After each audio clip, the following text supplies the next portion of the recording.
Spotlight is proudly sponsored by HEC Media, St. Louis's home for arts, education, and culture.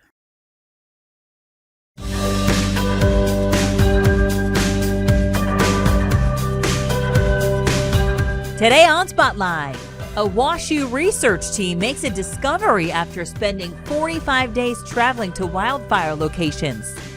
Plus, an exhibit about the environment that digs deep by exploring the plant-human relationship. And then how honey almost led to a war between Missouri and Iowa. But first, a landscaping trend involving rain that even MSD is getting behind. It's Sunday, and you're watching the multiple Emmy Award-winning Spotlight.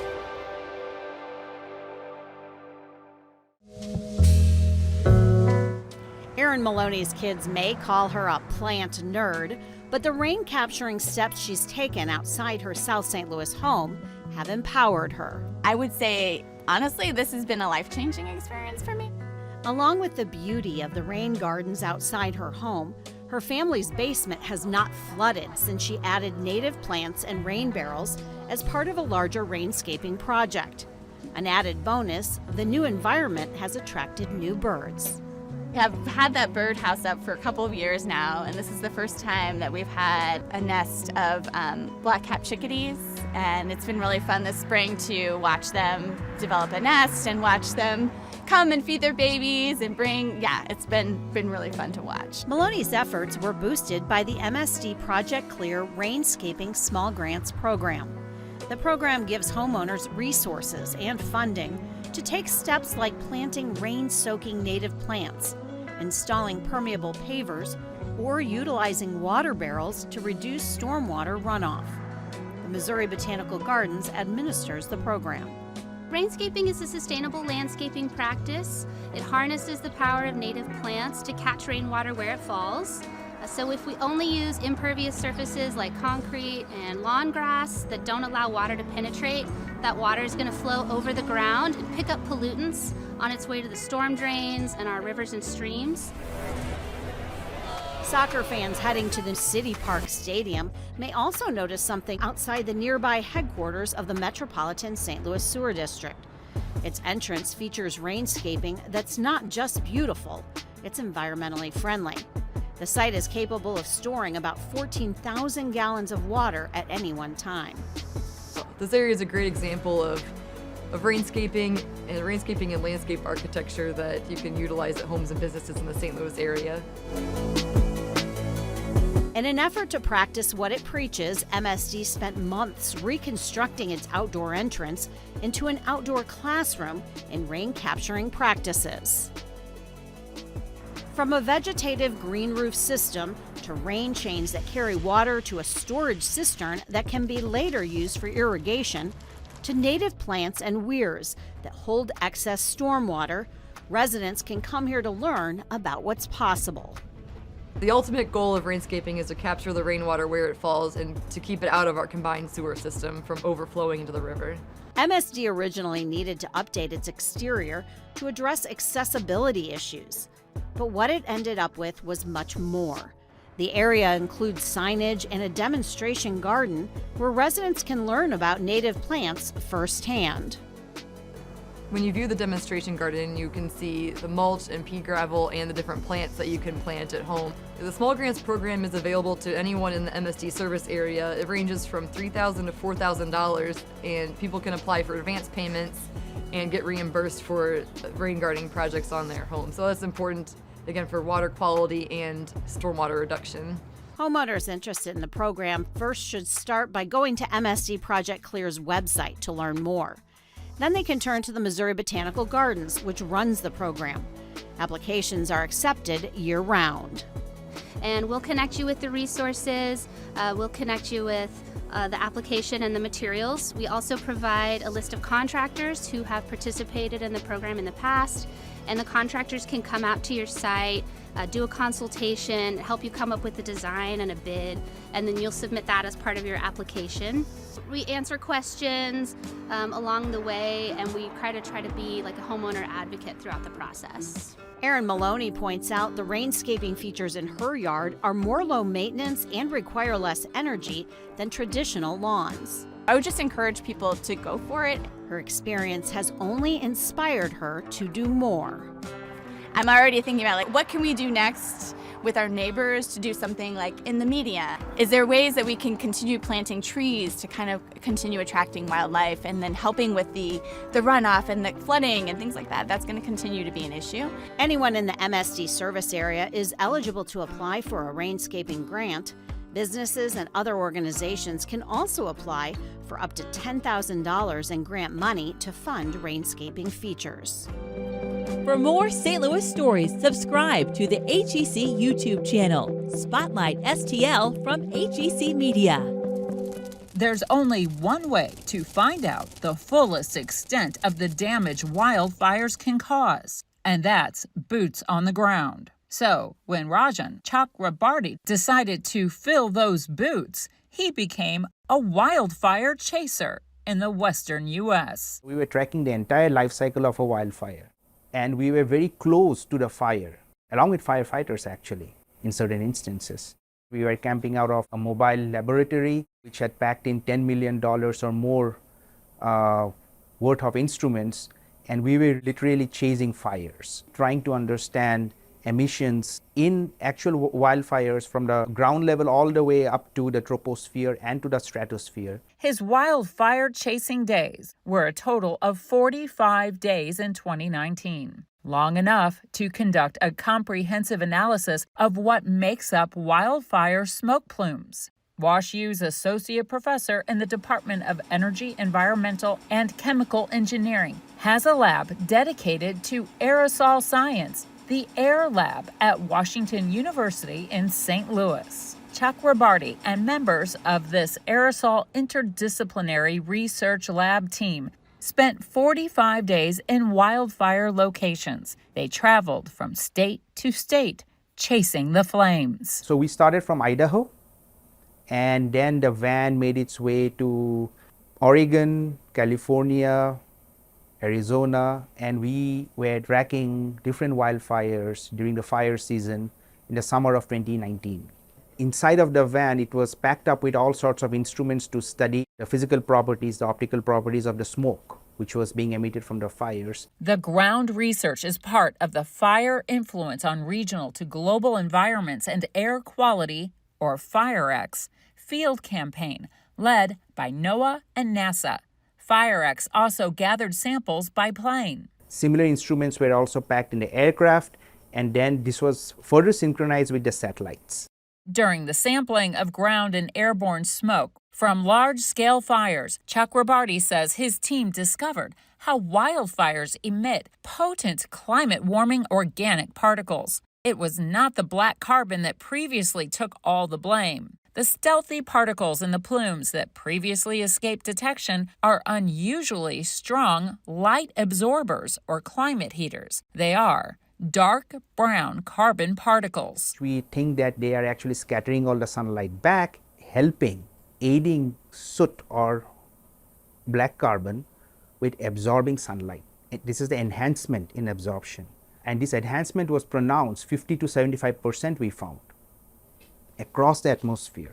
He says the dark brown carbon particles contribute to more than half of total light absorption. This discovery guided the Air Lab's new research on the stratosphere. So these particles, once they get emitted into the stratosphere, could cause enhanced warming. In the stratosphere, the lifetime of these particles is up to 6 months. Chakrabarty says the work highlights an urgent need to revise climate models using the role of dark brown carbon. That study was the starting point of our discoveries which unfolded as we analyzed the massive data sets.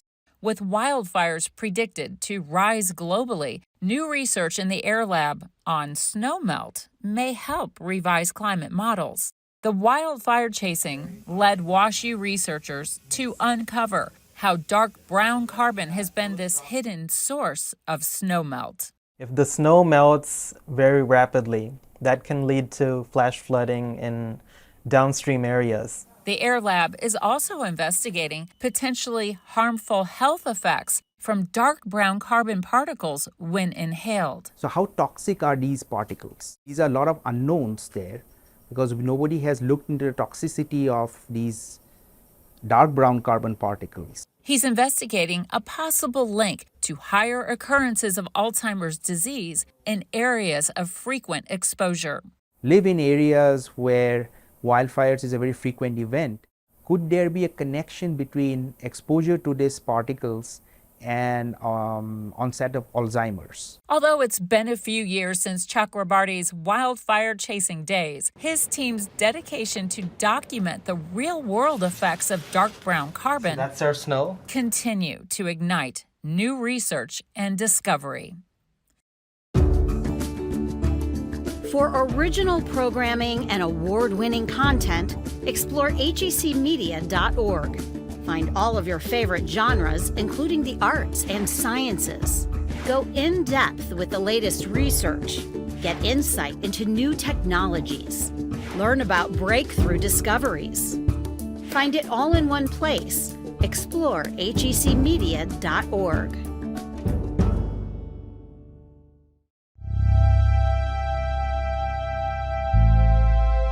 This exhibition is called Seeds, Containers of a World to Come, and it brings together the work of 10 international artists whose research-based practices are all focused around deep investigations into plant-human-land relationships.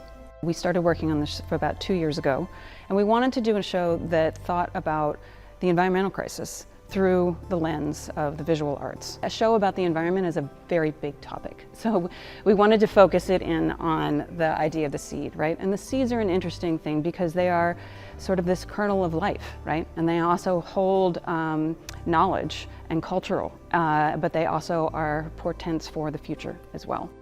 Artists are using seeds, literally, yes, you will see seeds, and there are actually live plants, in the exhibition as well. But a lot of the artists are thinking about it on a more metaphorical level as well. This work, which is a work by an artist named Carolina Caicedo. Carolina is based in Los Angeles, but she's originally from Colombia. And this is a work that is engaging with what's known as the 3 sisters. You plant them together because the corn grows tall and quickly.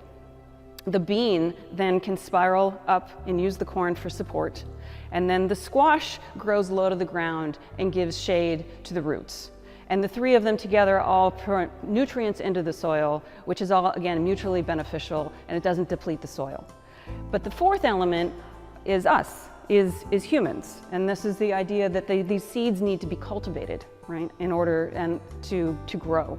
Another key idea that my co-curator and I were thinking about when we put this exhibition together is, what does it mean to do this show in St. Louis? And there's 10 international artists, but we also wanted to make sure that we thought about the local perspective as well. So we commissioned 2 new works for the exhibition as well. So one by a local artist named Juan William Chavez, who is an artist but also runs the Northside Workshop. And another work which is called the Next Epoch Seed Library. It's by 2 artists named Ampere Coco and Ellie Irons, who are based in New Jersey and New York. And Ann and Ellie started this project in 2015, and I asked them to come here to do a St. Louis specific version of their seed library. Places including sites around the Mississippi River, the River Des Peres, and then they collected seeds, and then they put all of the seeds into this upcycled seed library. Ann and Ellie have created a little guide that tells you, what kind of, if a given plant is native, if it is not, if it is poisonous, if it is edible, if it has any medicinal properties. So you can really start to learn, as much or as little as you want down the rabbit hole of what these different plants might offer. So each work really has a range of layers that you can engage with in terms of the materials the artist's using, the specific issues that they're engaging with, and the ideas as well. Later on Spotlight, a green burial, how this idea is helping families mourn loved ones. History Spotlight, brought to you by HEC Media and the Missouri Historical Society. Hello. I'm Dr. Jody Sowell, president of the Missouri Historical Society in St. Louis, and this is History Spotlight. In the 1830s, a border dispute between Iowa and Missouri captured national attention when it escalated due to conflicting land surveys. Museum educator Andy Prim tells the story of what became known as the Honey War. St. Louis loves honey. Whether we're enjoying some local honey from the farmer's market or raising bees in our own urban hives, the sweet treat is always popular. But here's something you might not know about honey. In 1839, it almost led to a war between Missouri and Iowa. This ridiculous series of events is known today as the Honey War. The whole thing started because the northern border of Missouri wasn't clearly defined. Missouri's first constitution, drafted in St. Louis in 1820, referred to a northern border that passes through the rapids of the River Des Moines. The problem is, no such rapids actually existed. Over time, several possible borders were proposed, but no one knew which one was correct. Then, in 1839, Missouri Governor Lilburn W. Boggs entered the fray. Boggs was a Jacksonian Democrat known for dynamic initiatives and swift, decisive action. He's probably most notorious for a controversial order issued just 1 year before, calling for members of the Church of Jesus Christ of Latter-day Saints to be driven from the state. In the matter of the border dispute, he proved no less aggressive. Governor Boggs strongly asserted Missouri's claim to the most northern boundary possible. Iowa, which was still a territory at the time, argued for a more southerly line. The two proposed borders were almost 10 miles apart. Then later in 1839, Sheriff Uriah Gregory of Clark County, Missouri, was dispatched to the disputed strip of land to collect taxes. Upon his arrival, the locals informed Sheriff Gregory that he was in fact not in Missouri, but Van Buren County, Iowa. Gregory received such a frosty welcome that he quickly abandoned his mission and hightailed it back south to safety. Governor Boggs was not satisfied with this outcome and insisted that the sheriff try again. A few weeks later, Sheriff Gregory entered Van Buren County a second time, where he was promptly captured and thrown in jail. Though the good sheriff was released in short order, it wasn't long before tensions escalated even further. An unknown Missourian took it upon themselves to cut down 3 honey-producing bee trees in the disputed area, enraging the local Iowa populace.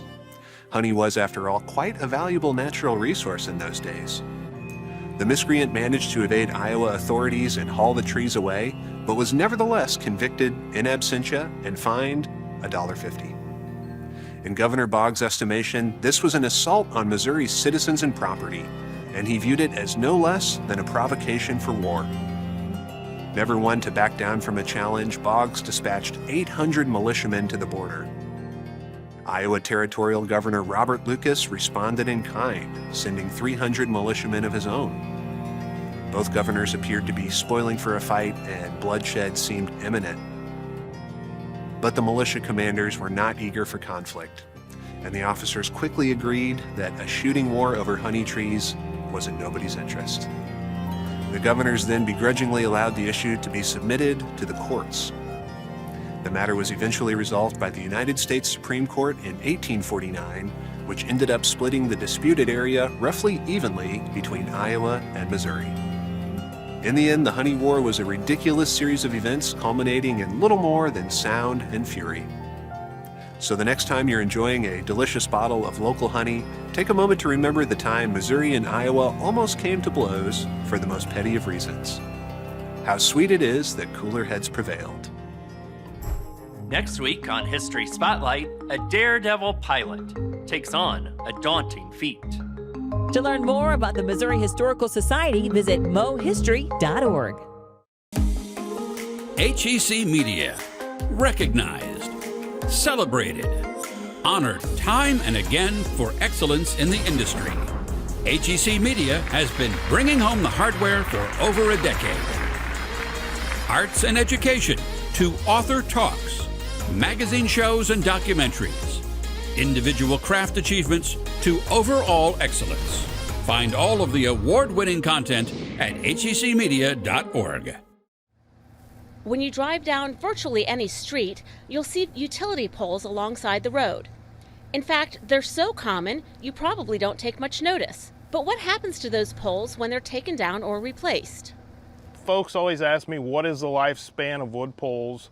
The blanket answer is somewhere between 40 and 50 years. We have them out on our system today that are 40 to 50 years old, and they've been tested and they still pass the strength requirements. Regardless of the reason, not every pole makes it to that half-century mark. Poles are replaced for a number of reasons. The biggest reasons that stick out in my head are Mother Nature.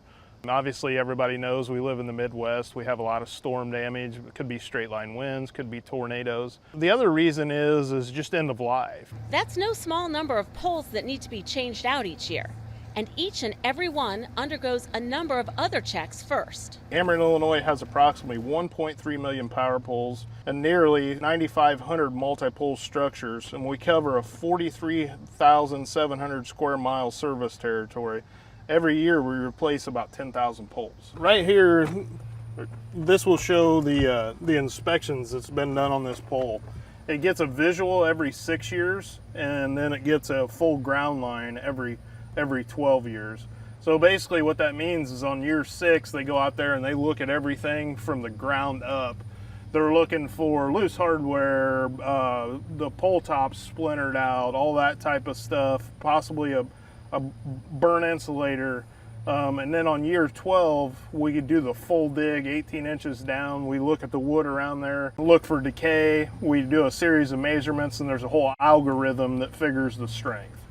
Previously, when we put up a new one, we'd bring the old ones back to the yard. They'd be in a pile similar to this, and basically they would go to the landfill.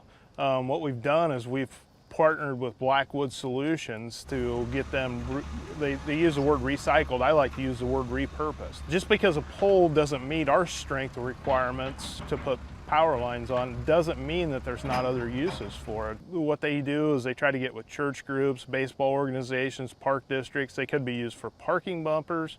They could be used for fence posts. Like I say, there's a wide variety of stuff that these poles could still be used for just because they don't meet our strength requirements to put power lines on. We just want to be stewards of our environment. We don't want to see the landfills get filled up, and we feel that that's really doing a good justice to serve our customers, looking out for the future of our kids, our grandkids. If we can do our part and everybody can do a little part, it'll all help us out in the future. HEC Media, bringing you culture and community. Find all of HEC's positive programming and award-winning content at hecmedia.org. You can find the stories featured in today's show along with past episodes and more at hecmedia.org/spotlight. Rory was a very soft-spoken man of few words. My dad was very kind. He had a huge heart. He was trained as a geologist, had the best sense of humor of anybody I know. For all his wonderful qualities, the one thing Rory Meyer was not was a planner. He was only 62 when he died and had never given any indication what he would want done with his remains. When my husband was in hospice, I told my daughter, I hate to say this, but we did not have that conversation, and I have no idea what he wants, and I just felt that it needed to be something different than the traditional. After reviewing their options, Rory's family decided to handle his death in a way that reflected what he loved in life, so they gave him a green burial. I've received a lot of telephone calls from people who just call up and ask, what is this green burial? Is this how I can become a tree? Green burial has been around forever. If you really think about it, people have been burying green as long as people have been here on Earth. Green burial simply means caring for the dead with minimal impact on the environment. The body is buried in a biodegradable container, like a wicker casket or a simple shroud. There is no concrete vault and no embalming. Earth to earth, dust to dust. I thought that it was the exact thing for Rory. He was a lover of everything beautiful, art, music, all of nature, and this seemed like the most natural. This, to me, feels far more organic and less like a ceiling of a coffin or a grave. He's just in the ground, and I don't feel so far away from him. At Bell Fountain, a person can be buried green in the main part of the cemetery with a headstone, or without a marker in a part of the cemetery converted into a grassy prairie for the greenest burial of all. It is called Evergreen Meadow. We give them GPS coordinates so that they're able to find the location of their loved one. But really the idea is that their loved one is planted in this meadow space, and then the meadow will grow up on and around them. So they're just a part of this ecosystem.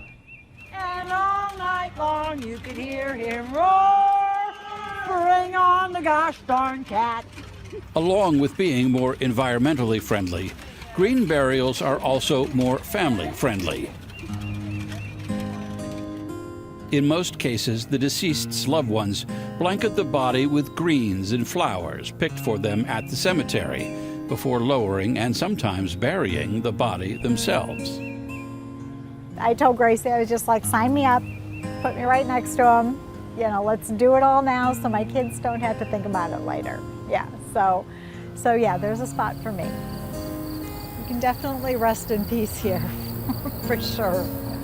For the Myers, coming to Evergreen Meadow is less like visiting a cemetery and more like going on a nature hike, where every flower and tassel and tree trunk makes them feel connected to Rory. I think the manner in which traditional burials are done is becoming a bit archaic, and truly we can give back even after we're gone. It's the last thing you're doing for someone that you love.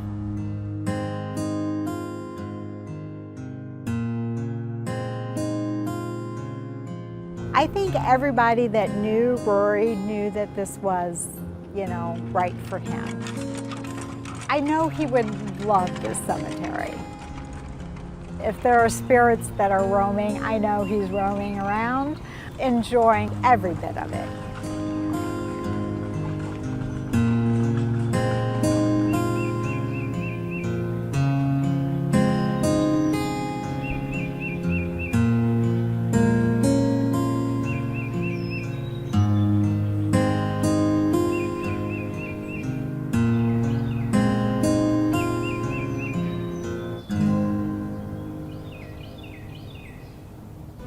Next week, addressing global challenges by studying plants. Find out why a scientist says her favorite plant is corn.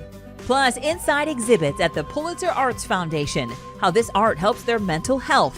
Thanks for watching Spotlight. Join us next Sunday at 9:30 a.m. on KPLR 11.